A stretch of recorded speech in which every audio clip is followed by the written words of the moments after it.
Welcome back. We got Joe Robinson. We run 313 in the house. Joe, how's it going? It's good, man. How you doing? Awesome, man. Happy to be back. Yeah, special edition. This is our first time we've had a follow-up interview with one of our previous guests. Guys, we had Joe on in the last year. I wanted to redo that one anyway because the quality, because we were like on the phone or over the computer and the Wi-Fi was going out and stuff. And we had a good talk, but I just think that the internet connections we were having was causing the issue. You know We've sorted out some audio on our end here now. Oh, man. Y'all setup is...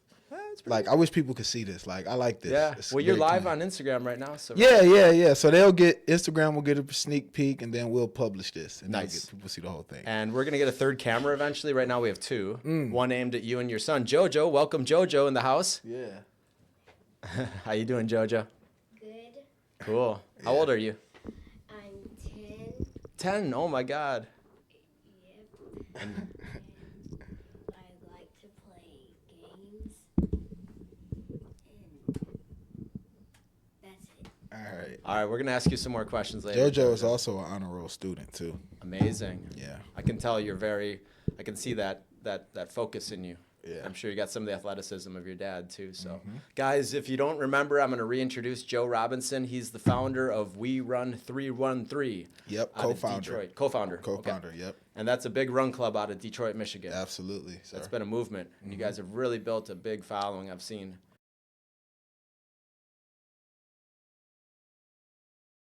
Yeah, the growth has been like phenomenal, and it started like, I don't know if you were going to ask me this question, but I just kind of want to fast track it. Yeah, like, lead the way. Man, like We Run 313 started from just like an idea. Like me and my partner Lance Woods, shout out to Lance. We met in February of 2019. Actually, our roots are here in Miami. I did the Miami half marathon in 2019. He did the Miami marathon in 2019, and we didn't know each other. Okay. You met in Miami. Wow. Well, actually... But you'd heard of each other? You just hadn't physically met yet? No. No, you hadn't even heard of each So other? we both were here. But you're both from Detroit? Yeah, we both were here, didn't know each other. And then when we got back home, mutual friends saw our Miami post and was like, wow, y'all don't know each other? Because we, at the time, I was putting together small run groups, like 4 or 5 people. Okay. At that time. Yeah. And he was also doing the same thing, but he had a little bit more. He probably had about 8 or 10 people in some of his old photos. And people was like, wow, y'all doing the same things. Y'all at the same place. Y'all don't know each other. Y'all should meet. So that was January 2019. Okay. And then February 2019, we linked up, went for a run. We started to say, okay, man, you a good guy. You a cool guy. We had a lot of similar beliefs. Hit it off. Yeah. And then we were like, you know what? I think in March we was like, let's invite some people to run and see what happens. And then we put a flyer out in May of 2019, May 4th actually, and we had like 200 people sign up to come run with us. Wow, it was crazy. Like How did you put the flyer up on Instagram, or did you do it? Yeah, we did like a Splash That link, which is like an Eventbrite, right? Okay. Yeah, we did like a Splash That link, and I don't know where them people came from. Just people started sharing it, I'm sure. People just started sharing it. This is way before what you're seeing today online with like the run club boom, how like people got run clubs everywhere now. Everybody want to get into running. That's like the new hot thing. This is way before this. So, man, we just put that link up, and I always say like run club in Detroit was something that Detroiters needed, but we didn't know that we needed it. You know, brings the community together, and kind of like Velcro. Like I watched the story of the guy who started Velcro, and he created this thing, and it seemed like a pointless creation, but when he made it, the world needed it, but they didn't know that they needed Velcro, right? That's a good. So, but when it came out, they was like, "Wow, we really need this." Yeah, you know. So that's kind of how I like to liken the run club to that. Like it was just that thing. That's an amazing story. Thank you, sir. Cool. So we're gonna come back to we run 313. It's a little bit of a tongue twister for me. Yeah, no, even for me too. Like I find myself saying it so much throughout the day on Zoom calls and stuff. You know what I'm saying? So You gotta say it slowly and enunciate. Yeah. It's 313 is the area code, obviously. Area right? code in Detroit. We're in Yeah, the 305 right now. So 305, Dade County right now. we run We 305. run down 305. here. We got to do that, man. We run 305. They got like the Frankie does something with like 305. That's something. Yeah, Frankie. We yeah. run Miami. Yeah, his run group is like Miami, I think they call it. 305 Run Club or something like Yeah. that. Something like that. I don't want to butcher the name, Frankie. I really apologize. No, I just it's saw okay. him too. Frankie Yeah. is a good guy. He got me in a Miami Marathon last year. Yeah. He's a good guy. Yeah, awesome. So let's talk about this morning. I see a medal around your neck. It Yeah. says Lululemon on it. Tell us what happened this morning. So Lululemon put on a series of 10Ks. They've been doing it. They did like every year they do a new place. They did Atlanta before. Then they did Scottsdale. I think they used to do this big event called Seaweeds. I've heard of Seaweeds. That was Yeah. in Canada, right? Yeah, Half marathon? pre-COVID in Yep. Vancouver, they used to do like a big event out there, and I think COVID kind of messed it up. And then they was like, "Well, what can we do?" Like, right? I don't know the conceptual idea for what they do today, but I can only imagine that's what it is. Because as an ambassador, they were gonna take me to Seaweeds, but then it was like, "Oh, COVID happened," so. Then they popped up with this. So this is the Lululemon 10K tour where they do these 10K events all around the nation. They did Miami today. Last March was Los Angeles. Okay. And then before that was November was Scottsdale, Arizona. And then they did Atlanta before that. So I believe there are 4 events in. Yeah. Yeah. I mean, I love that the 10K is more accessible. Because the Yeah. half marathon's great. People love it. You know, Yeah. the marathon, as you and I know, and you've done ultras, we're going to get into that a little Yep, bit today, yep. too. Those take so much discipline to train for. And I think a 10K doesn't scare people as much. So you can get 10K out scares more people. 10K scares people who want to perform. Sure. Because it's harder to run. It's like a 5K. It's could like be. 2 5Ks. Yeah. And the 5K is the most difficult thing to do. So. I sometimes would rather do a marathon or half than a 5K. Yeah, You it's feel like- the same way. 5K is like all out from the gun. Yeah. accelerate You like to the running wall seconds above mile pace, trying to hold on for dear life. for 20 minutes or Yeah. 15 or whatever. you can do. 15, I ran 16 minutes at my fastest, but Nice. but a 10K is like doing that twice. Twice. So Yeah. competitively, a 10K is just like, what am I doing? But to get like the yogis out and to get the everyday runner there's a out, lot of yogis in the yeah, Lululemon community. yeah, Lululemon community is like mostly It's more than just runners. It's also like lifestyle people. It's mostly yoga. And for them, they might be Yeah. chilling and just supporting the brand. And I know Yeah. there's like run with purpose or lead with purpose. Is that one of their slogans? They got a lot of slogans. They got some good slogans. Yeah, I think that Lululemon is in a very unique space in the athletic community. Like, they're not trying to be Asics. They're not trying to be a Hoka where they got 30, 40 different kind of running shoes and they got huge racing teams. I don't think they really want to do that because their bread and butter is in yoga. Okay. You know what I'm saying? Women's yoga. Yeah.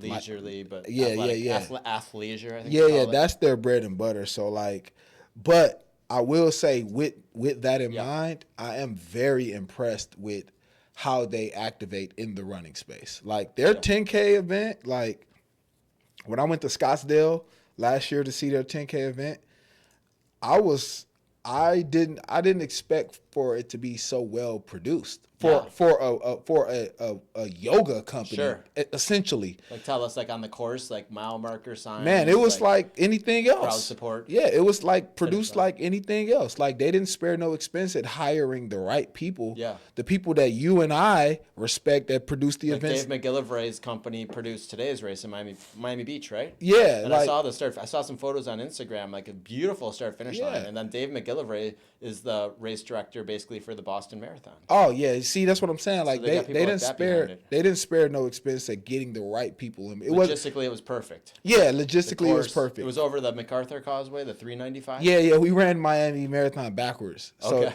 so that first 6 miles of the Miami, Yeah. we ran that the other So way. do you finish downtown, or have you come back to the beach? You finished downtown at what's the wow. name? What's the name of that park next to? Bayfront?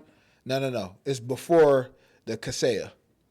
So the Kaseya has 2 parks. You got Oh, yeah, yeah. Bayfront, then you have the one that Museum Park. start with an M. It's like something. Museum Park. Yeah. So Yeah, right there, it's where right by the art yeah, museum is. Yep, right by the Kaseya Center. Yeah, so we finished Where the Heat in play. there. Yeah, yep, we finished in there. Awesome. So it was a good How'd it event. go? Was it hot? I'm sure today. It was like 92 yesterday. I mean, it's been Yes. ungodly hot down here. So like wave 1 is like wave 1 is like it's like big. So it's a big corral. That's the only thing that I would say they probably should fix. There were a lot of people in wave 1. Yeah, wave 1 was like from like the people who want to win, which are like the 33-minute guys Sure. that was up front, and then all the way to like the 7:30, 7:45 people. So like it was wave 1 was. So they should have had an elite start almost maybe. Yeah, they probably should have had For, like, like, hey, sub-6 guys if you want to run and girls. 35 minutes, Sure. go That's up what the here. Flanagan's Rocking Rib run does. That's a 10K in the fall that Runners Depot. I don't know if you've heard of them. They're one of our partners in Broward. They have 7 stores. They put on a big 10K where they bring down all these pros, Joe. It's Yeah. like they bring in Kenyans even that are like Wow. from Colorado Springs. They have a prize purse of like 30,000, but like they give the top male and female each like 10K, and if they set a course record, they get like another 5K. Like What? top master gets 500. Like I've won top master there. Wow. Like 34, 35, and like it's a very professional race in November. And so there's I not a might lot of come do 10Ks. that. Yeah, it's called the Flanagan's Rocking Rib Run. And they give Sound you like ribs. Boulder. Yeah, except I know about Boulder. That one is Yeah. even bigger in terms of its history and its Yeah. professional field. Yeah. But this Flanagan's Rocking Rib Run, they have a professional start where I've been lucky to be in it a couple times, but this Yeah. last year I wasn't in it for the first time, and I did that respectfully because I'm coming back from an injury. Right. And but they have like 30 people in the professional field. And it's Wow. all these people, like the girls are running like 31, Joe. 30. I think Wow. the course record for the girls, they've run like under 30 there. And then the guys, they have guys that have run 27 that Crazy. show up. So this is That's like, elite. it's a little different level than even the Lululemon one. Yeah. But I love that Lululemon, like some of my friends, we can give them some shout outs right now, or ambassadors. I want you to do some shout outs of people you met, but I know Elliot Mason, one of my dear friends. Is Yeah. He was a ambassador. pacer, I believe. Hector Arana, Yeah. the owner of iRun, co-owner of iRun. Who Hector else? was out there Yeah. with us at the shakeout run too.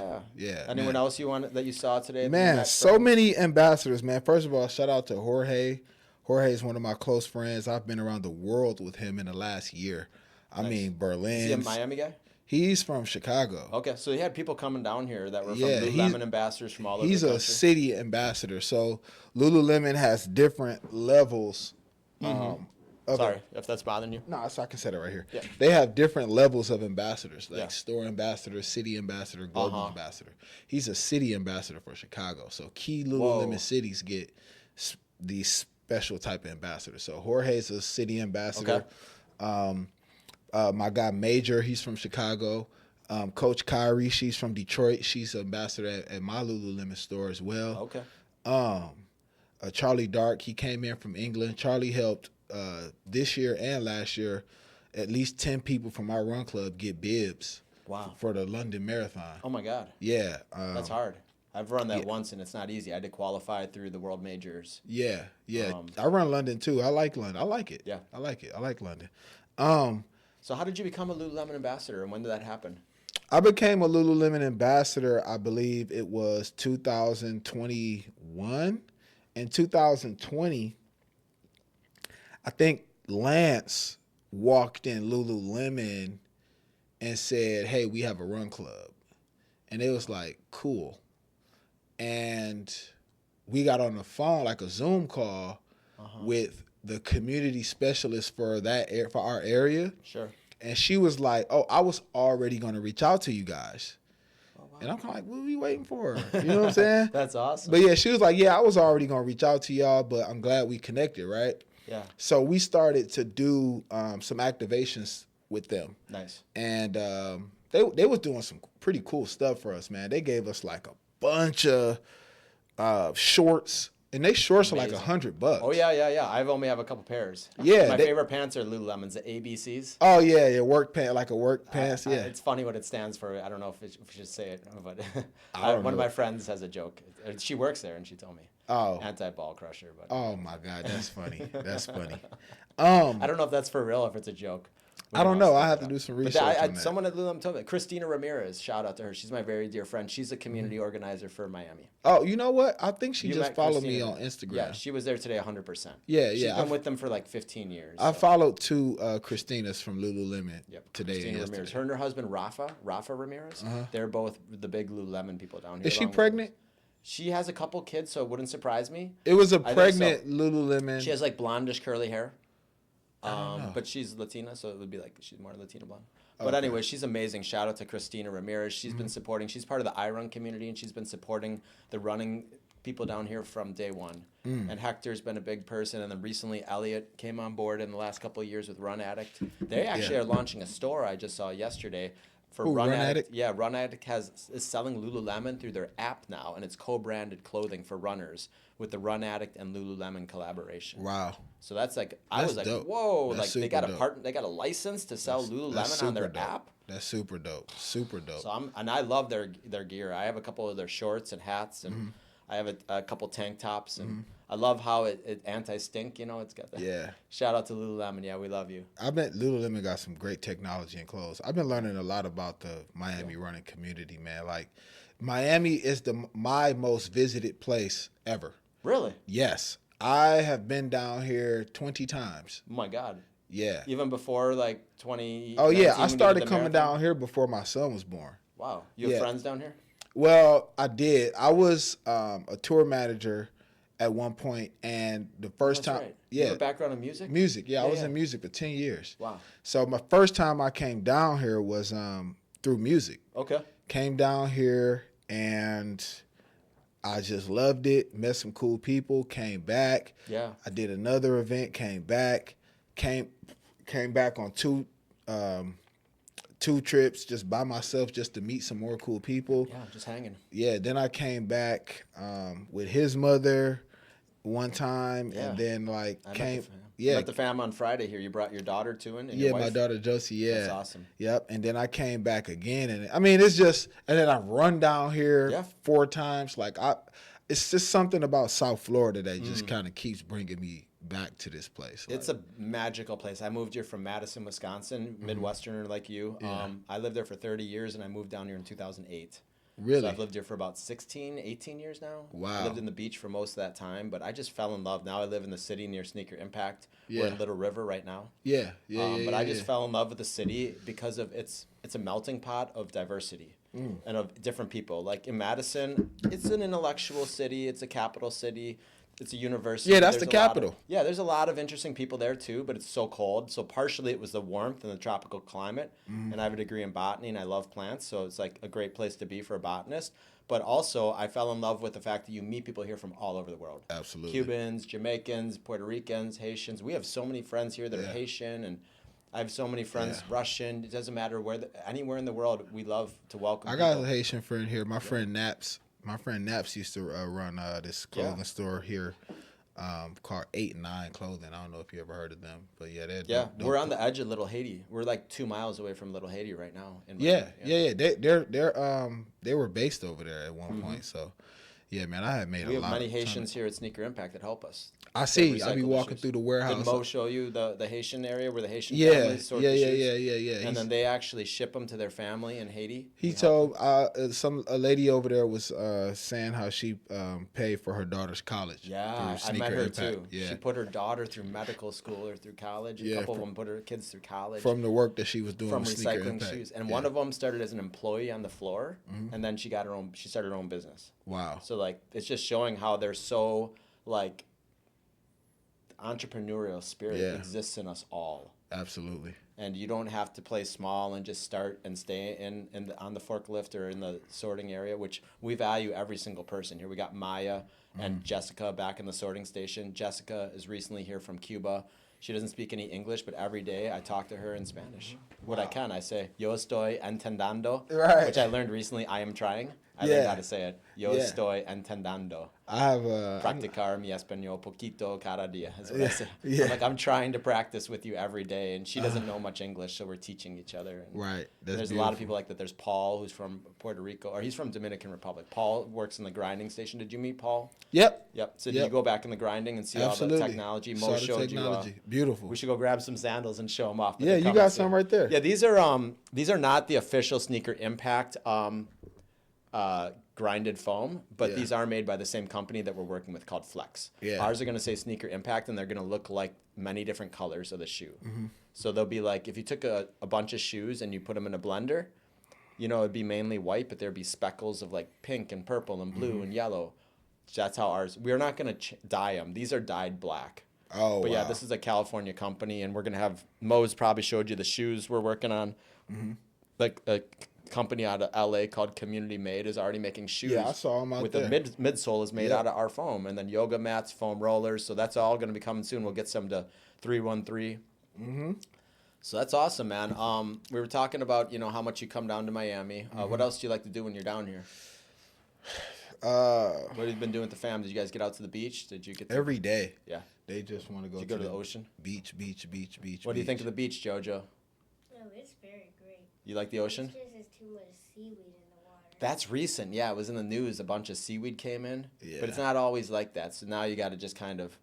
Yeah. But I went out there a week and a half ago and did a little swim, and I was moving it around a little bit, but it's gotten worse. I think in the last week they said on the news, like, be prepared. There's a big seaweed flush coming in. Crazy. But over on the West Coast, it was worse because that one was with like a fish kill, and it was called something else, like the red tide or something. Mm-hmm. And that one you weren't even allowed to go in the water. Really, it was like bad for your health.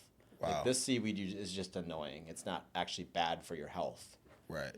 But it's a little. But did you like the water temperature? Do you like the way it feels? Yes. Did you go with your sister? Did you meet any friends? You have any friends down here? No. So it's just you guys hanging out with the fam? Yes. Yeah. You like the heat? Yes. The basketball, and then you like the actual sun? Do you like how warm it is here? Kind of. Or do you prefer Detroit? Both. Nice. Yeah, we love our city, man. Yeah, of course. Sure. Yeah. But you got the winters and we don't, so. Yeah. What do you think of the winter? Can you train up there in that winter? Is it you stay consistent? Yeah, we train in the winter. It's some treadmill days. Like if it gets below 20, does the run club still meet? Because in Wisconsin, I had a rule if it was below 20, I would run indoor. No, so we don't meet when it's below freezing. Okay. Because you could slip and this whole thing. So ice so we don't run after December. Okay. So first week of December we shut it down. Okay. First week of December we shut it down and we open back up in May. Okay. And people be begging us to do winter runs. Y'all should run over the winter. Y'all should run over the winter. But the thing is, man, I'm just gonna be honest here. Like, it's difficult enough getting our community out just to run 2 miles when the weather is great. And to tell them, hey, now come do this when it's 25, 30, 20 degrees and it's getting dark at 4 p.m. You're right. So you're running in the dark. It's dangerous. It's freezing. 10% of the people you're normally going to get. Oh, yeah. Plus, it's a lot of work for you guys as It's a lot of work to organize. And when you do it, you want to do it big. And you guys have a lot of benefits for your runners. And that's the thing. I'm so glad you said that. So, like, probably the main reason why we don't organize in the winter is because we run 313 is so much more than just 2 miles, right? We have things to offer people. We have things to benefit people and benefit the community. And we don't like to just kind of like show up, tell people to run, and then everybody get in their car and go home. Okay. We want to connect. Our slogan is connect, run, build. We want to connect with people. We want to offer people things. We want people to use the things that we have. We want to get to know you. We want to know what you got going on. And we can't do that when it's pitch black outside, 20 degrees, and only 15 people showing up. Vendors don't want to come out. Yeah, nobody wants to come in. Yeah, chiropractor, because nutrition people. We bring all them coaches. tents to our run, big tents and stuff. So like, imagine, food and stuff. And like nobody wants to be a part of it when it's just cold, super cold, and super you're right dark. up in the Midwest. The sun sets so much earlier. It sets at 4 o'clock. Yeah, even in like December. Well, December is the shortest month of the year in terms of daylight. Yeah. And we get more light down here in Miami because I remember when I moved here from Wisconsin, it was December 1st.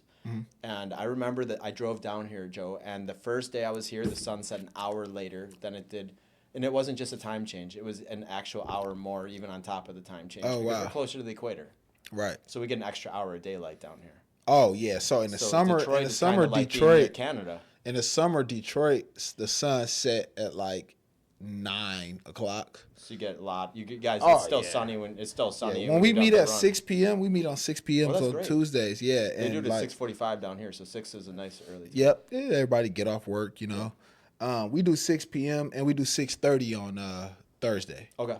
Take off at 6:45. Okay. So it's like Oh, that's cool. So you gather a little bit beforehand. yeah, and then, yeah. Strict takeoff at 6:45. Do you guys use like a loudspeaker like Frankie uses? And Bullhorn? stuff? Yeah. Bullhorn. Yep. I think that most run club organizers have a hive mind when it comes to that. You don't even have to watch anybody else run club if you're a natural galvanizer of people to know like, hey, we're gonna meet up. We're gonna give people time to get off work. We're gonna give people time to get here. We're gonna give people some time to come to the space, socialize. I'm gonna get on the bullhorn because there's no way 300-400 people can hear my voice. I can't project it like that. Get on the bullhorn and give instructions, and then we're going to take off, right? Nice. So Get them nice and comfortable. They might have to drop their gear. They want to come in and get comfortable. Yeah. That's smart versus like we're starting at 6:30 and people show up at 6:35 or at 6:25. It's like too close. You want them to just come at 6, get to know some people, make some friends, chill, socialize beforehand. And you can socialize after. That's cool. It's like a happy hour. Well, yeah, because people is like, oh, this is my first time, and they're really nervous. See, we run 313. We take the people who like don't run. That's like our demographic. Like people that either don't run, want to get into running, used to run, and they want to find their way back into it. Okay. That's our 2 Mile Tuesday. You know what I mean? So that's why I said it's bigger than just showing up, you know, telling people to run, knocking out 8 miles and going home. and then going home. Like that's not really how we jive. We really don't do it like building that. the community there. Yeah, we Fostering people. Like we bring might be people in intense, and let them know, hey, this running thing isn't bad as you think. Yeah. It's not bad as you think, and the benefits are great. Here's what you can do. Look, we do 1 mile out. We take on average 15 minutes because we wait for everybody to finish that first mile, and then we go back. Okay, just to show people like, look, it's not bad as you think, because most people show up and say, I don't know if I can do this. They're intimidated because they might have seen someone that's a very fast runner. Or just the word run. Like if you think of like public school, running is a punishment. Yeah. If you play baseball, basketball, football, because if you late, what did the coach make you do? Run some laps. Run some laps. So when people grow up with that, and then they be like, oh, I got to run, and then it's triggered with this punishment from playing sports. That's so true. Yeah. If you're not like super competitive runner like you and I are. Yeah. Like we want to run. I want to run. You know what I mean? But I'm a cross country coach, and I never use it as punishment because I'm aware of what you're saying. Yeah. Is that I never, if someone is talking while I'm talking, I just give them a warning. I'll say, please don't talk while the coach is talking. If they show up without their clothes, we instruct them to go home. They're supposed to come with their uniform. So we make that clear on day 1. Yeah, you don't want them to hate run in running. pants. Yeah, that's the only, it's not a punishment, but we have consequences because you have to teach kids, you know, it's different than with adults. With adults, this is a varsity sport, you know, that I'm dealing with. So, but I don't ever punish them once in a while I make them do 5 to 10 push-ups, Joe. Yeah. Now, push-ups are good. Planks and push-ups. I never tell them they have to run extra. I want them to fall in love with running, and I don't want them to think that I'm a mean guy either. But I can't be their best friend. Yeah, I'm their coach. Right. And they're not allowed to negotiate the workouts. That's Hebrew Academy. Listen. Yeah. So I coach out in Miami Beach and at the Hebrew Academy. That's dope. That's dope, man. Good for years, you. Yeah, Good for you. Schoolers. I want to coach college someday, but I've just never had the opportunity. So maybe that's my dream someday. Is to be. How about you? Do you coach besides adults? Are you doing anything? I told kids? myself, funny, I'm going to say this on air officially. I do want to get into coaching. However, though, I want to do it different, right? A lot of people is kind of like getting into coaching, and the way that they're doing it is fine and it's unique. A lot of it is just kind of like textbook stuff. Standardized. Yeah, like, hey, I'm going to prescribe a program to you based on who you are, where you live, and what you want to run. Mm-hmm. Which actually, I just jumped on this Runner app. They got like Chat GPT doing that now, basically. Yeah, I've heard of that. Yeah, Coaching so Runner is like a prompt. It's like Runner, just a bunch of prompts where they do the same thing. So yeah, one day I do want to get into coaching, but I just want to go about it in a super unique way that doesn't like clash with any way that anybody else is doing it. Okay. And I did tell myself two things. Yeah. The first thing I said was, if I do coach a runner officially on paper, it'll be one of my kids first. I want to share some of the things, and I don't know everything about running enough yet to jump out there and say, hey, I'm a coach. I'm not even. Take a few courses at least. Yeah, I gotta research. really get out there more and learn a lot more. Yeah, and look for a good mentor too that you jive with. Yeah, I found, Like I believe Reese is a great coach down here in Miami. Yeah. There's other coaches I've learned from too, and yeah, I learned a lot from Knox. Knox, I don't know if you know Knox on Instagram, First Run. what's his name? His Instagram name is First Run. Okay. Yeah, I learned a lot from Knox. He trained me to my first, and he trained me to run under 3 hours. Awesome. Yeah, so I learned a lot from him, and y'all around about the same age too. Yeah. Yeah, he's run Where does he live? Los Angeles. Okay. He's run. He'd be a great person to get on this show. He's run about 30 or 40 marathons all under 3 hours or something like that. Yeah. If he wants to come on, we'd love to have him. Yeah, I'll introduce you. But yeah, I said I would coach my so you kids. have a personal coach that you've looked to for Once. He's the only person I've ever coached with or ever been coached by. Yeah. Yeah. That's awesome. And then for CIM, Let's talk about CIM. Yeah. I'm not thinking of coaching people per se, but I do want to take a focus group because they gave me 10 bibs.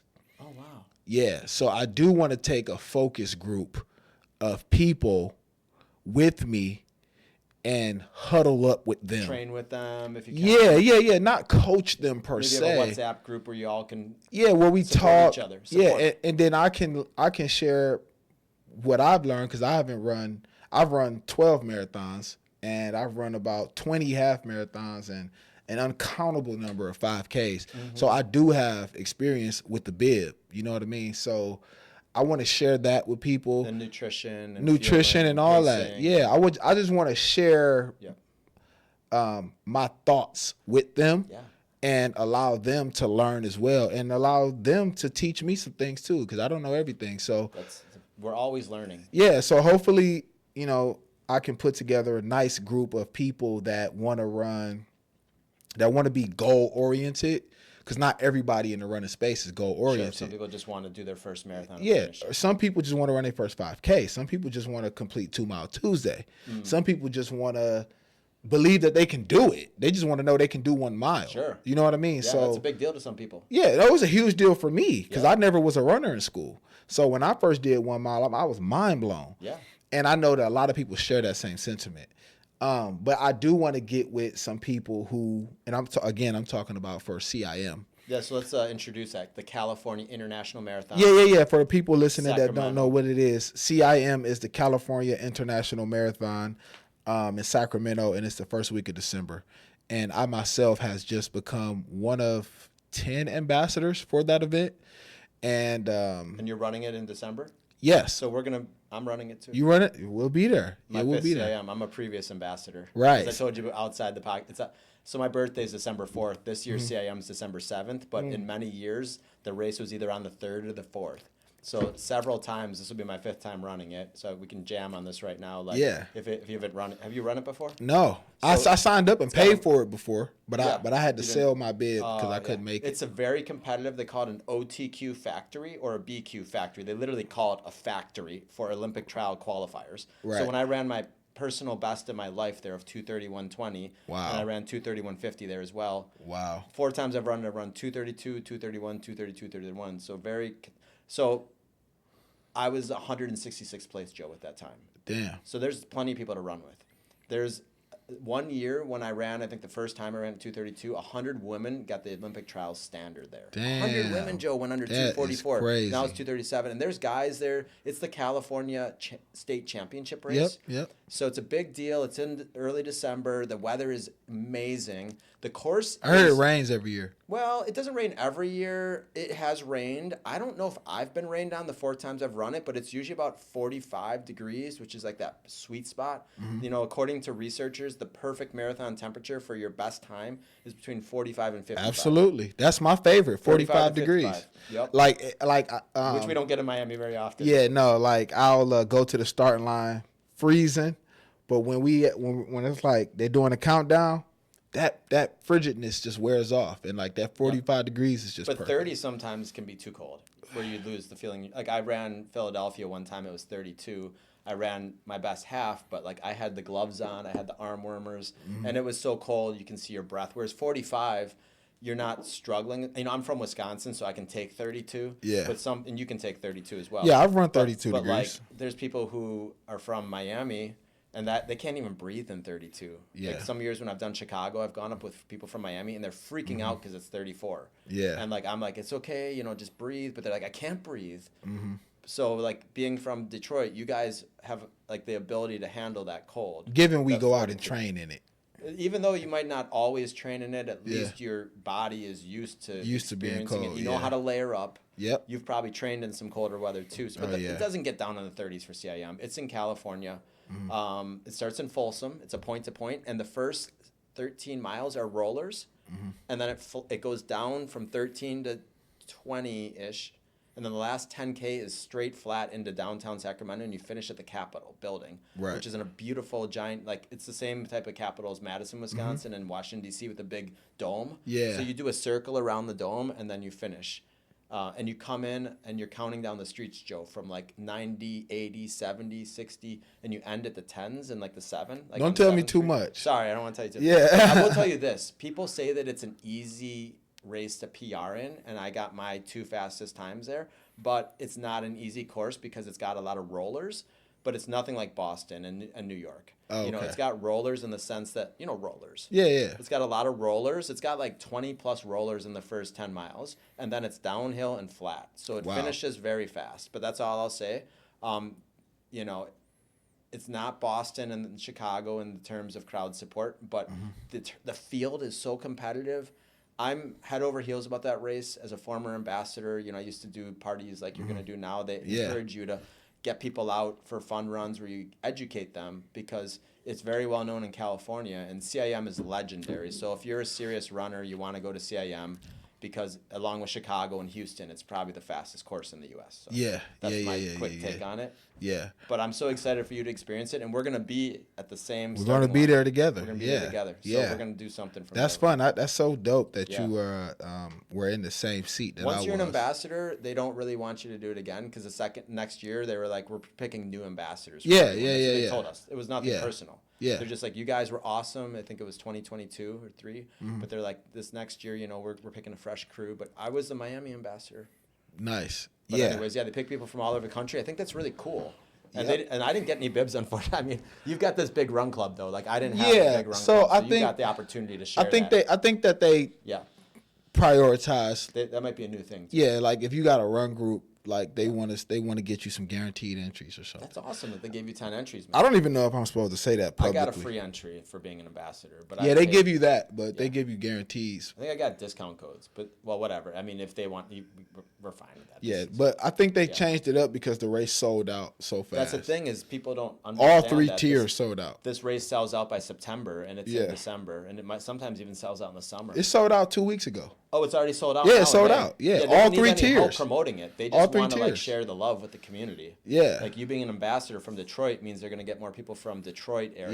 Yeah, because versus I just plan on California. using all those guaranteed entries. I plan on using them. Nice. So again, like I said, I And how want do you choose who gets it? Is it fundraising at all? Is it people that are doing good in the community? Is it first come, first serve? You know, so We Run 313 has a membership program away from our group runs, right? So our group runs are always free no matter what, right? Okay. Tuesday, so you don't Thursday. charge anything for it? No, You do no, stuff no. on Sundays too or Saturdays? Yeah, we do a run on Long Sunday as well. Okay. Yep. So we do Sunday, Tuesday, Thursday, and Tuesday, Sunday. Thursday, Sunday.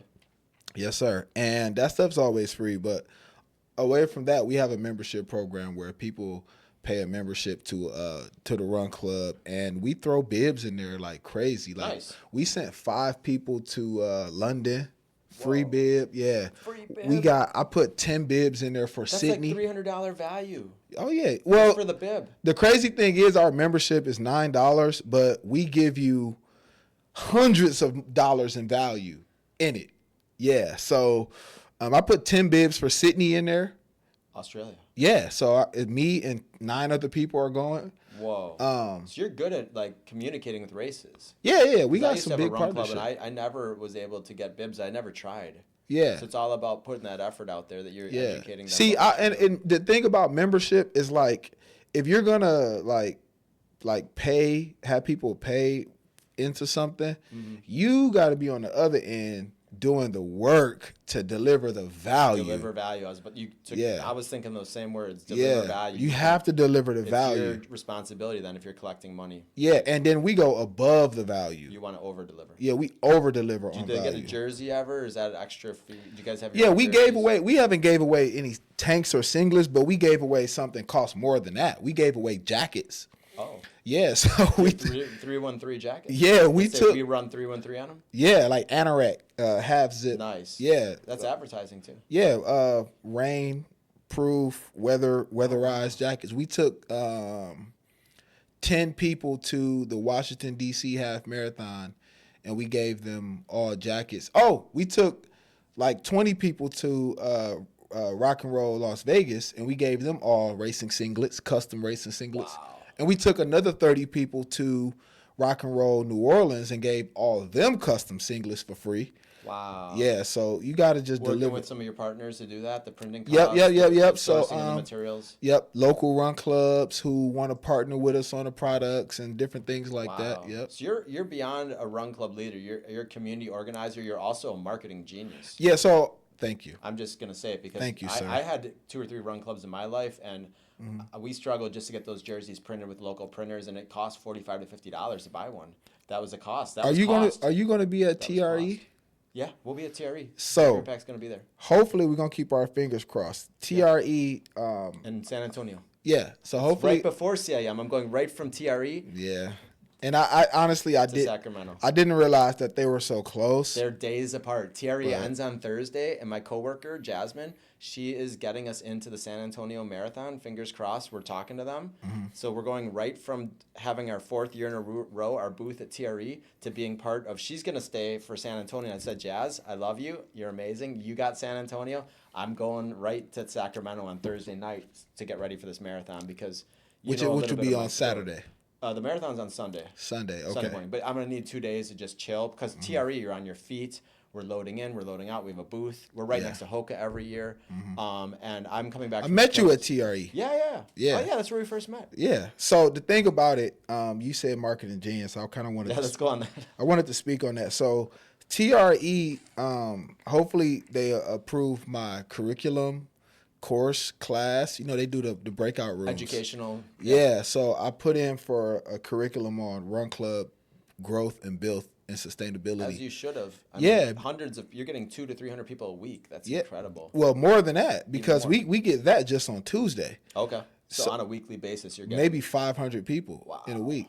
Plus, Detroit's the area we really need to really support even more than like Yeah. Chicago and New York have great scenes, and so does Miami. But we don't always think of Detroit as like a running mecca. Right. And you're helping, Create that. and also it's an underserved community. Let's be Oh, honest. absolutely. And we could talk about the disparities in Detroit soon. Yeah. But I wanted to do a course to Tell us about the course. to tell people like how and why, right? So you said marketing genius, and really it's not really marketing genius. It's just I figured it out like this. Okay, creating a run club, there's 4 pillars of success in that run club.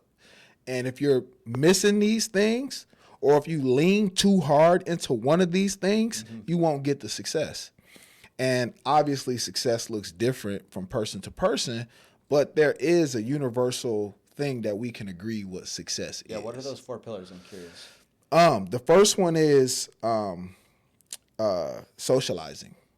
So above all things, humans just want to connect with one another. Above all things, humans don't care where they are. They just want to meet another person, which is, instead of favoring the fastest runners. I'm going to get to that. So you want everyone to connect regardless of their speed, Regardless and their of body anything. type and their background. Regardless and of their skin anything. color and Yeah. their religion. Because that's how community is built. Community is a bunch of people that don't look alike. It's just a bunch of people that's not like you, and there's some more people that's not like, this is a bunch of people, right? That's how you create a community. So socializing. You got to have some sort of socializing aspect to it. Then after that, it's charity, right? You got to do you got to exercise your social responsibility, because we all have that. You have to do some type of thing for the community that helps uplift your run club in a positive way. And the power that you garner, you got to give that back out, right? With great power comes great responsibility. So we run 313. We gave away 1,200 pairs of running shoes this year. Oh my God! Just in May, the first week of May. Whoa. And this is our 5th annual shoe giveaway. Whoa! So if you don't have running shoes, you come to We Run 313 at the top of the year. That is incredible, Joe. Yeah, I can't even imagine 1,000 shoes, and you're just in 1 month you were able to accumulate. Not one day. 1 day. How did you? We could talk about that, but I mean, Yeah. how did you must have had a partner. We got partners, run club store partners that pitch in and just bring us shoes. Wow. Yeah, and we just. That's like $50,000 value. Oh, more than that. I mean, if we get into 1,200 pairs and they average $100, that's $120,000 I can't even think. See, hundreds of thousands of dollars of value just in 1 day. in 1 day. Yep. Through collaborations. Yep, and we do that, and we give that to the running community. So let me rephrase marketing genius to just logistical genius / someone who's very motivated to help others. That's the biggest thing, being motivated to help others. And that's when me and Lance, see, the run club was started in that. Mm-hmm. When me and Lance started the run club, it was like, hey, very candid. Hey, you was depressed? Yeah, so was I. What helped? Man, running. Dang, me too. Running helped me too. Man, I know a bunch of other people who could be going through something. You want to get them out for a run and see if this helps? So we started with, what can we do for others? The same things that helped you. Yeah, it was never about let's run fast or let's start a business. Got to be 6 miles. Yeah, no. It was never that. It was really, we're in a city full of disparities, whether they be physical or mental, full of disparities. And let's do what we can to try our best to help people. Hopefully this running thing works out. Mm-hmm. So anyway, we got socializing. Then we got charity / community, right? And then you have, which one do I want to say next? I'm going to say business model. Okay. Business model is, you have to create a business model arm to sustain the work that you're doing. Because you're not always going to get grants. You're not always going to get donations. So you got to have something, even if it's not at the runner's expense, right? So if you're going to say, hey, we're going to do some socializing, we're going to go to a restaurant, a kickback or something, then you as the leader need to be talking to that restaurant like, hey, if we spend $10,000 in here, can we get 5% of that back as a kickback to us? Because this work costs time. Yeah. It costs a lot of time. Mm-hmm. You know what I mean? And you got to sustain it. You're bringing them a lot of business. Yeah, you're bringing them a ton of business. Provide some free food too. Yeah, they got. I've seen like run clubs here that partner, and they at least get some free food. But if you're creating tens of thousands of dollars in value in a year, they can donate a little back to the run club to support that run club, and then people are going to remember that, and they can potentially become a sponsor. Absolutely, and going further into business model, again, we didn't start like that. We only sold shirts because people were asking us about shirts. Mm-hmm. They asked us about it. Hey, y'all got something we can wear to represent? We was like, no, but we can make some shirts for you guys. And when we made them, they were selling them out. So, and that's just been helping me and Lance sustain this thing and buy tents and buy tablecloths and buy confetti for our cheer squad, mm-hmm. and being able to, get our run club to go to different places races, and be able to do things to help uplift the run club. Buy-in from your community. Because if you don't have buy-in, then you're not going to be sustainable or grow. Yeah, you got to People grow. are asking for this stuff. They're asking, yeah. Again, we didn't start the Run Club to start a business. That wasn't our thing, but our community kind of demanded it from us. They demanded it. So you got socializing, you got charity, then you got like business model. You got to incorporate. And you can grow it when you're a business. You can grow it. You can grow it. Yeah, you can better serve. That's a good point. Yeah. Versus being like cash poor and like you can barely even get bananas or water for them. Exactly. Now you can get like support services. So our leadership board, they reach out to me and Lance and say, "Hey, we got a big run coming up. Can we go to Costco?" And we're like, "Yeah," because we've created a way to do that. Budget, yeah. Yeah. Can we go to a business account for this? Yeah, right? absolutely. Can we go to Costco and get some waters? Can we get some Nutri-Grain bars? Can we get a bunch of bananas? Yes, you can. And that just makes the experience at our group runs better. You know what I mean? Yeah. And then we got to buy speaker systems. You mentioned the bullhorn. That stuff costs. Yeah, I'm a DJ. I know about AV. Yeah. All that stuff costs money. Yeah. But you want to put some music on. You want to make it fun. Yeah, but when we get all that stuff, it makes the environment a better place. Yeah. The last thing I want to say is, and you kind of fast tracked it a little bit. There was performance. Mm-hmm. So performance is important, but is not that popular because a very small, tiny percent of people, single digit, want to actually like qualify for Boston or run fast like that, right? Most of the running community are hobby joggers. Like they don't really. They're just trying to stay healthy and socialize. Yeah, they don't really want to do that. Yeah. I mean, go fast. It takes an intensity level and a competitiveness. Yeah. But the reason why personality. Like the reason why you want to have performance, you do want people who can BQ. You do want people who can cross the finish line or even win age groups. Mm-hmm. Like you do want those people because you do want to see your brand on podiums. You do want to see your brand break tape, right? And you do want to see your brand get afforded opportunities like to go to Boston, which the running world descends on Boston. And you want to make sure that if you can, that you and your brand is in that place to be, right? And when you perform well, like again, performance in running is not that popular, right? When you look at a major marathon, I mean, it's only 100 guys. The rest, the other 60,000 people are just people.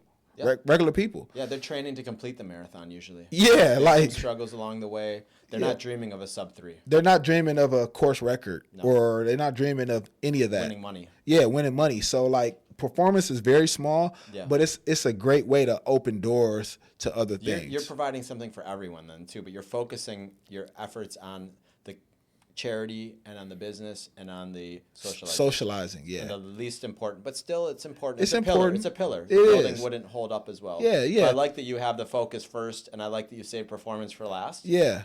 That shows how committed you are to serving everyone and not just favoritizing Jojo the fastest. Right. Same thing as a high school coach. If I just show my attention to the fastest and best runners or the most popular kids, then what about the kid who's getting bullied or the slowest kid? They're not going to feel like they're loved. They're not going to feel like they're, So I try to always support, every kid that I work with. Which is smart because most people join high school sports because of the principles and characteristics that they can take from it, not because belonging to a group. Yeah, and not always because they want to be a pro athlete. I'm sure that's in their mind, but really parents put kids in sports because they need discipline. Yep. They need structure. They need some type of character building. Makes them well-rounded. Yep. So if you're just focusing on the fast guy, though those other kids came for the lessons in this. Yeah. You know what I mean? So to become a leader, but also to just feel like in a group, everyone, is important in a group. Right. Absolutely. You don't want any weak links. So we encourage the slowest, and I actually spend most time with some of the beginner runners, and the more experienced ones, they get their marching orders too, but they lead their own group, and then I can work with some of the younger kids. But it's so good that you have that 2 Mile Tuesday, because some run clubs, even the ones I've had in the past, the focus was on the long run always, or the focus was on the speed workout. Or getting at least 6 miles in and progressing and being so performance driven. And that reflected me But looking at what's been successful, and I'm going to shout out Run Little Havana and Brickle Run Club. You know, Frankie is with Brickle, and then Run Little Havana. It's Letty, Letitia. She was there today at the race today. Letty and David and Winnie, the 3 founders. They have a 2-mile run as well on Wednesday in Little Havana, and they're all about socializing. And they're all about supporting each other and showing love. And they got this WhatsApp group with like 300 people in it. I'm sure you got one of those as well. Yeah, we got one of those too, yeah. So you just see that the groups that are thriving are the ones that make it fun and don't make it so competitive. Inclusive. Yeah, inclusive. Inclusive is more than just like race, right? I know we saying like diversity, equity, inclusion, but inclusive is more than just saying, hey, this is open for Latinas and blacks and this and that. Inclusive is... And people that weigh over 250 pounds. Yeah. Inclusive is like the distance. Like like the shorter the distance, the more inclusive it is. Like if you saying, like you said, 6 miles, we have a 6-mile run too, but it's accompanied with a 5K. So it's a 5K or a 10K, right? But if you just out the gate say once a week, 7 miles, like, you know, I know run club. It's funny, I know a run club whose group run is 7 miles, but the point I'm trying to make is like the shorter the run, the more inclusive it is. I hear you 100%. And honestly, life's lessons have showed me that to be true. If you're going to try to train performance only, it's going to be a very small group. Very small group. Yeah. And you can't. And you're not going to make an impact in the community. You're not going to make an impact. It's not going to be business successful. Nope. Because it's not going to give back much to the community. It's not going to do anything. That's why I said, like, I want to do like a focus group with these people and make it away from like the run club or something like that don't have anything to do with the running with the run club, because running fast is not what we're about. I mean, personally, you're personally, I saw you training last year over the summer, and you were putting in a lot of work doing those long runs. To get ready for some ultras you did. Yep. I like to run fast, but that ain't what we put on the run group. I like that you can separate that. Yeah. So TRE, I hope you guys, I know a couple of people that work there, and Christina, I know I've sat next to, and a couple of people at a couple of different. I hope they see this. I'm nominating my friend Joe Robinson here for educational, because I think he's hitting it on the head with those pillars. Yeah, I think more people need to see that. I mean, hear that too, though. Yeah. Because I talked to some of my run club friends, and I know we can wrap soon. I got to get them today. I have one really. Go ahead. Okay, I want to say this last part. Like, I know some of my run club friends, and I'm always chatting with them about, hey man, what you doing with the run group? Are we doing this and that? Well, how you gonna sustain that? How you gonna do this? How you gonna grow? How you gonna grow your group size? How you gonna do this? And we always just having these conversations, and they know me, and if they listen to this, they know who they are. I have the same conversation with them. Yo, you gotta get on your charity. Sharing this advice. Yeah, like it's not gatekeeping. Like you gotta get on your charity stuff, bro. That's big. Yo, you got to get on your socializing stuff. Throw some picnics. Tell people to put on jeans. Leave the running clothes at home. We Run 313 do barbecues every year. Nice. Where you leaving the run clothes at home. You know what I mean? Like we're doing I don't want to say it, but we're doing something else in the park this year. I don't want to say it for the play. But also the business side, you got to get a personal, or you got to get a business bank account maybe. You do got to get business bank. Yeah, you got to separate it from your personal life. Separate that, because that's going to conflict. You know, with how do you keep that money separate from your personal money? You want to be transparent. Yeah, absolutely. You want to involve probably more than just one person, so that there's shared responsibility. Yep. Like you got your partner Lance. I'm sure you've got some leaders. Shout out to Lance. Oh yeah, we just hired not hired. Well, I guess I could say hired. Yeah. Brought in like 10 new leaders, 13 new leaders to join us. You know what I mean? And that's that extra layer of responsibility on us, because we can't mess up the money, because they're watching. Yeah. I'm not saying that they're watching the bank accounts, but they're watching us. You know what I'm saying? And they got demands of us too as leaders, and we got to be able to fulfill those demands that they have. Yeah. And you have to file taxes, I'm sure. Oh, absolutely. Every year. So that's the government's watching. Yeah. But hey, I got an important question. What is the question that I'm not asking Joe Robinson that I should be asking Joe Robinson? That's my favorite question. What question should I be asking Joe? What made Joe where did this drive come from to be a leader? Did it come from having kids? Did it come from your youth, from your dad, from your mom, from your teacher in school? Yeah, where did this come from that you turned into this big leader in Detroit?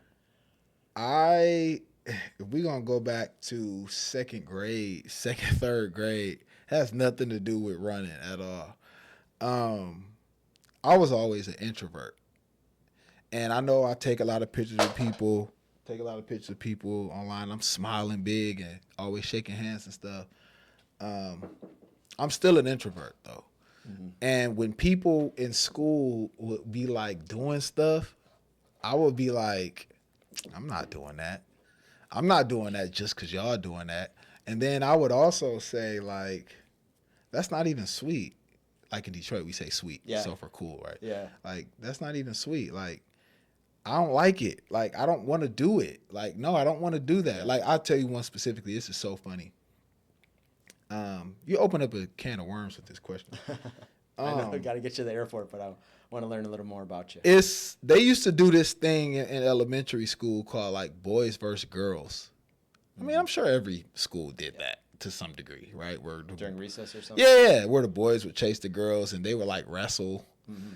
I hated that because I was taught like, don't put your hands on a girl. Yeah.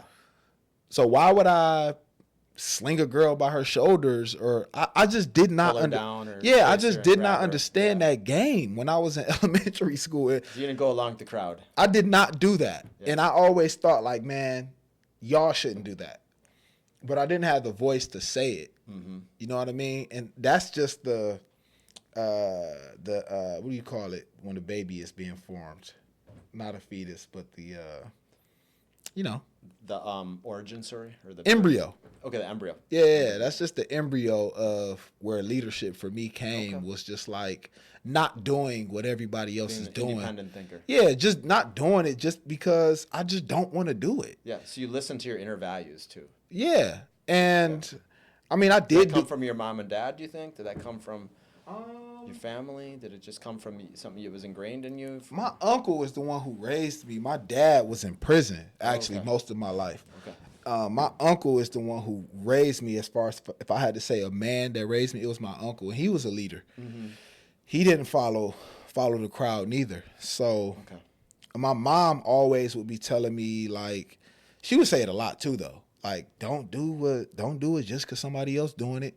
Don't do this, and if you don't want to do something, don't go. Because my mom pretty much was a single mom, so she didn't have help over like watching me, like how I'm watching my son 24 hours a day. She didn't have that, so I had to be her additional eyes and ears for myself. If that makes any sense. Yeah. So she would always tell me these precautionary things, and she still do to this day. So, I've never had a drink. I never had a smoke of weed, never in my life. And people, and nothing against people that do. Clear of a lot of these things. Yeah, I just didn't. I was going to ask you in your community. I mean, Chicago, and I'm sure Detroit has, in Miami, we all have crime. Like, I'm sure there's people you've helped in the community that would have probably gone down the wrong path, but running's helped them. Hopefully. Changed them, or maybe their background was such that I know some people have drug addictions. They turn to ultra marathon running. Yeah, or alcohol addictions. Alcohol or drug addictions. A lot of people became sober. You know what I mean? Running helps them stay sober. Yeah. So even with that, like drinking and smoking and stuff, like I just never wanted to do it, and all my friends was doing it early. Sure. I'm not trying to get them in trouble, but high school, middle and high school, high school, middle school. I got exposed to that stuff in high school too. Yeah, like everybody was. I saw it happening, Jojo, and it was like also sports kept me away from it. I was a soccer player. And I also saw people getting in trouble, getting suspended, because they brought liquor to school or they brought weed to school. I just never like liquor. When I was that young, it just didn't smell good. No. I think the kids in my school was experimenting with like beer. Beer just did not smell good to me. And I just was like, why are y'all drinking that? Yeah. And so I guess to go all the way back and answer your question and kind of wrap it up is where did it start? It started there. It was just being an independent thinker and just not doing the things that everybody is doing. But I also had a vision for what people could be doing, but I just didn't always have the voice to get it off. Mm-hmm. But I practiced my voice over time. Voice meaning you communicate. Your voice is your actions, is how you communicate, not just like the tone of your voice. Your integrity. Yeah, it's everything about you is your voice, right? Mm-hmm. So I practiced that over time, and then I just happened to get in a situation. I was in a leadership position in music too, though. I was a manager. I oversaw a bunch of artists. You know what I mean? So that probably helped a lot with the run community. Yeah. Oh yeah. Absolutely. That's where You my understood what people were looking for. They're looking that's for where my leadership support. was created and honed at in music. Your origin story as a leader probably did start in music. It came independent thinking started as a child, and then becoming a leader was like music, because I got into music when I was 18. Wow. So becoming a leader and recognizing myself as a leader started in music. Okay. And then when I got into running, I began to be able to show the world I am a leader. Mm-hmm. You know what I mean? So it was like the running was my but running was my threshold into real like leadership now. To really show off those, in a sense, not show off in a egotistical but way. prove that I could lead people. That's where you spread your wings even more than music. In music, you could do so much. It's more about the industry. It's more about money and about the art. Yeah. And the beauty of it. But and then at the end of the day, it's not my music. No. So I can't do the ideas I have to hope that you want to do them as an artist. Okay. And then when I do tell you, I say, hey, I got this great idea. We should do this. You might say, I only want to do 1/3 of that. Mm-hmm. So I couldn't always get my. You didn't have full executive power. Yeah, I didn't have that over other people. But in the running community, you're with 313. You guys were the first to put the formula together in Detroit. Others may have had run clubs before you, and they might have been more serious runners. But you figured out the formula, and kudos to you and other people around the world and Miami and the U.S. that have really figured out that it's about giving back. It's really about that. And organizing and serving everyone instead of serving a small percentage. I want to tell people this. I don't want nobody to listen to this and be like, how can I get 1,200 pair of shoes? Like, don't think about that. Or I don't want people to think, because we also have how to get 300 runners on it or 400 on a day. Yeah, we also have a pay it forward grant where we give away money, real cash to organizations, Wise Guys Chess Club, Phoenix Women's Shelter, Umoja Debate League. Like, we give away real money every year to organizations. But I want to say, like, the best way to give back is with your time. And if you've been through something in your life and you survived it, through your words of encouragement. You know, that's the best. Powerful. That's the best way to. That's super free. Super free. Kindness. You don't have to think about, I need to put 1,200 pairs of shoes in my run group, or I need to give away 500. Compete against anyone. Yeah, don't do that. I mean, you can do that if you can do that. Sure, but it evolves to that. It evolves to that. You start off with the authenticity needs to be always there, and it has to be the bottom of the foundation. Yeah. Is that you authentically want to help people, and you're supporting them, encouraging them, which is a beautiful thing. Yeah, like that's what a coach does, to be honest. I was just about to say for you. Coach. Yeah, exactly. I was about to say for you, like you teaching high school kids. Yeah. I'm sure like that what you earn from that doesn't break the bank. It's more so about your time. The relationships. Yeah, it's more so about, hey, look, I'm a pretty fast, well-established runner. I know as an adult, I'm 30 years older than you. I know where you can go from this. You may not see it, but I can. I'm going to take my valuable time and spend it with you. Yeah. Although I have bills due, okay? My stomach growls too. I have things that I want to do in my life, but I'm going to take my time I only get one life, but I want to spend some of it with you. That is charity. That's charity that you I don't have any kids yet, so I'm looking over at Jojo and the beautiful relationship you have with your kids. Yeah. And I'm sure it's something that's been very healing for your family after what you went through, not having your dad always Absolutely. there. Now you're there for your son, and you stayed out of trouble. You're showing him the path. And he's hearing this in the background. I see him nodding right now about how you built this beautiful movement in Detroit that's serving thousands of people. 2 people did that, Jojo. 2 committed people impacted thousands of people and are now sending them around the world. And, something I tell my high school kids is runners in cross country, the sport, they have the highest GPA of any athlete. More than football, more than basketball, baseball, soccer, because runners are very goal-driven. Even if you're not a competitive runner, you're very goal-driven, and they're very disciplined. Absolutely. So, Jojo, I can tell you're very disciplined over there. You have anything you want to say? Do you want to join your dad's run club when you get a little older? Are you already out there running with them here and there? Or? I run with them sometimes, but the last time I did, I walked. Okay, that's awesome. That's awesome. What sports do you like? Yeah. Long as you come out there. I like baseball. He's been Baseball, practicing chess. chess. Yeah, he's been practicing So chess chess too. is a big thing in your life. Mm-hmm. What do you want to do when you get older, Jojo? He also got a really nice piano for Christmas, Ooh. and he was practicing on that too. Okay. I want to perform. You like to read? Yes, I love to read. That's awesome. So what do you think you want to do when you get older, like your dad, his age? I want to run, and I want to sing. Ooh, That's good stuff. yeah. That's good stuff. The Yeah. arts.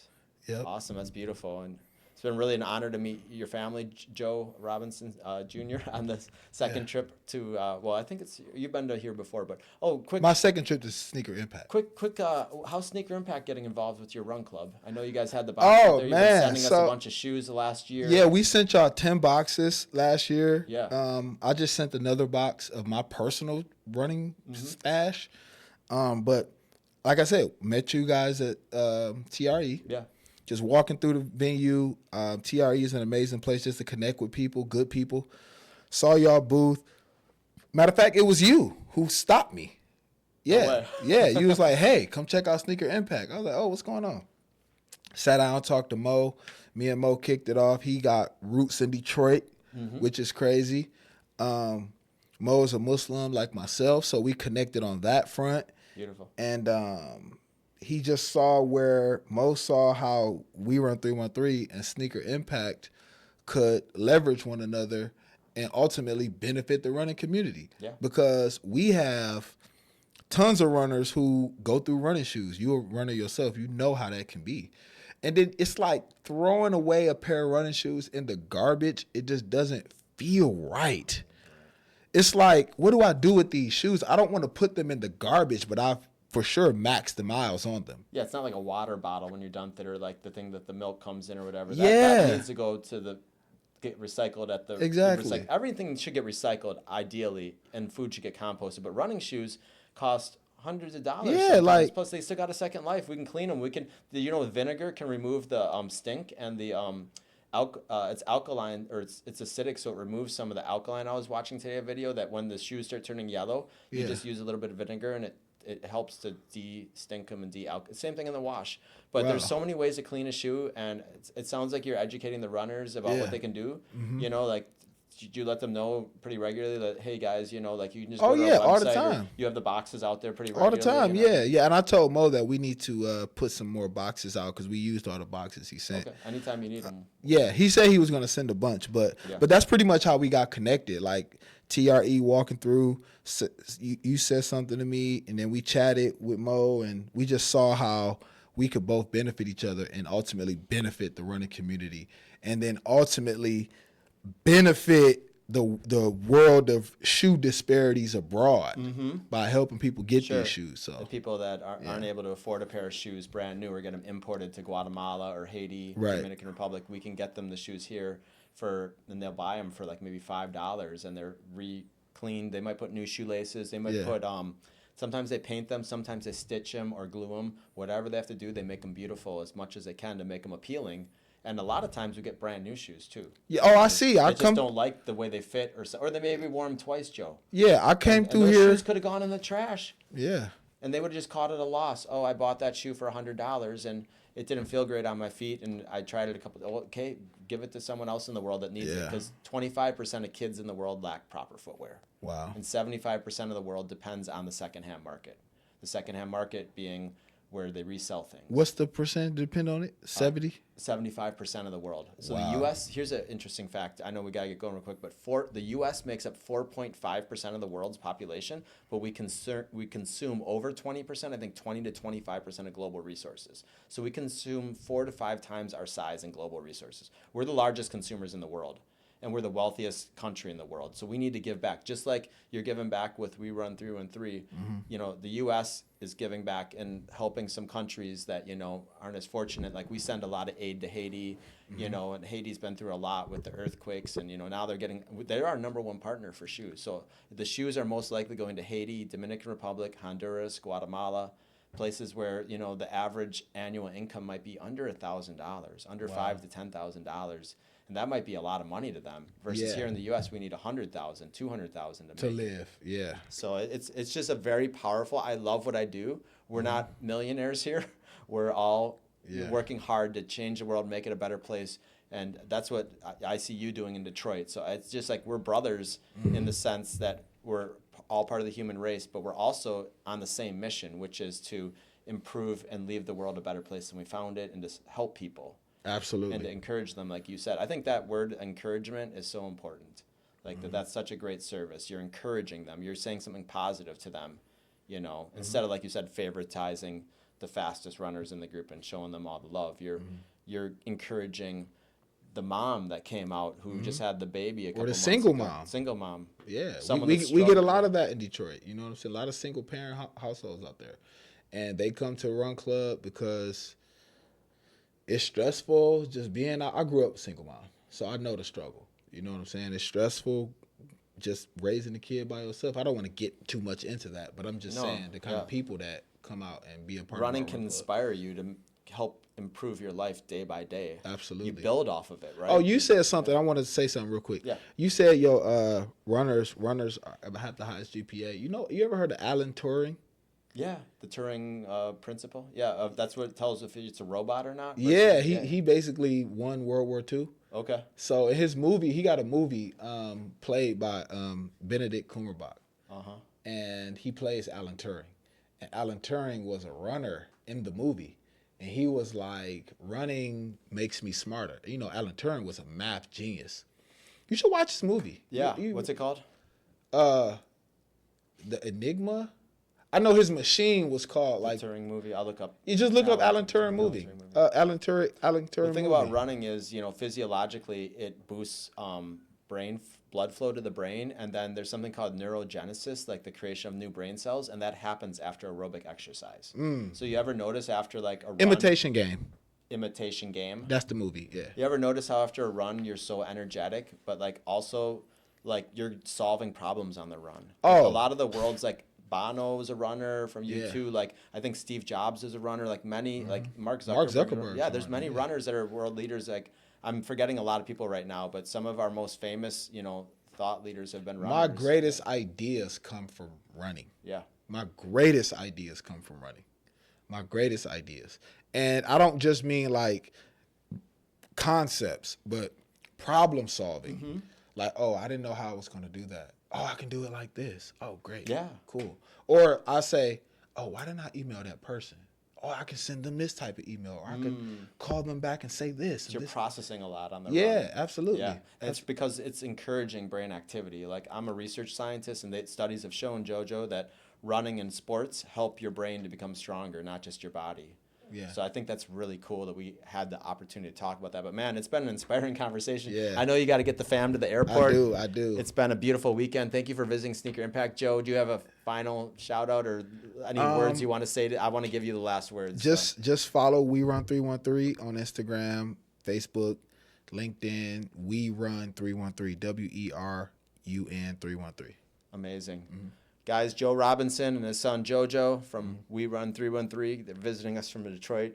Let's show them some love and drop a comment in here if you want to get involved. And thank you guys for visiting. We'll have you back in the future. This was a really amazing sit down. So thanks for having us. yeah, we'll see you at CIM. Absolutely. All right, guys. Thank you. Bye.